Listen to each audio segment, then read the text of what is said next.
Hello, I'm Noah Finz for Inside Yale Athletics, sponsored by Under Armour. So the men's crew team wins the national championship. You'd think it'd be all about celebration at this point.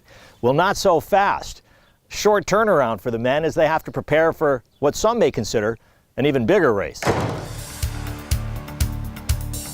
It can be a season crusher, you know? If you win sprints, like so the East Coast Championship, the Nationals, but then you lose to Harvard, all of what you've done beforehand is just belittled by that loss. Hard to imagine anything could sour the taste of success this team has enjoyed all season long. It was less than a week ago the Bulldogs captured their second straight national championship. And still, the season would be a disaster if we lost to Harvard, and we're going to do everything we possibly can to make sure we beat them. The Yale-Harvard race is it's the capstone of our season, and if you lose that, it's a big taint on the whole thing.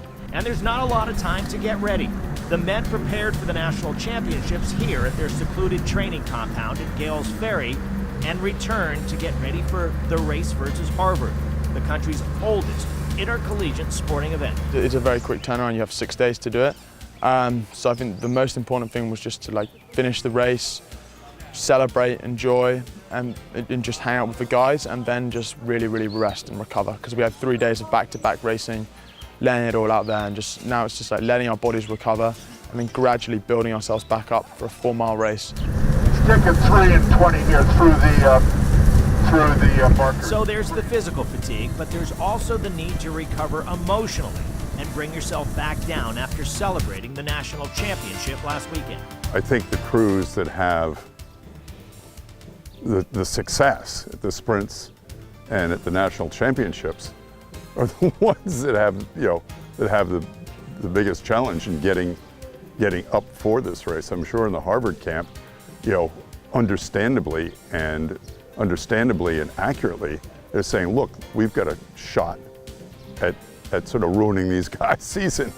The Bulldogs are looking for their 4th consecutive win over Harvard. At this point, well, that's all the fellas care about. They say this race, which is 4 miles long, the longest of the season, is like a whole new season. So they're not thinking about their consecutive national championships or even their 3 consecutive wins over Harvard. There is this sense of rivalry that just cannot be subdued by any victory. We just have to beat them every single time we see them. Truth be told, this event, is historic.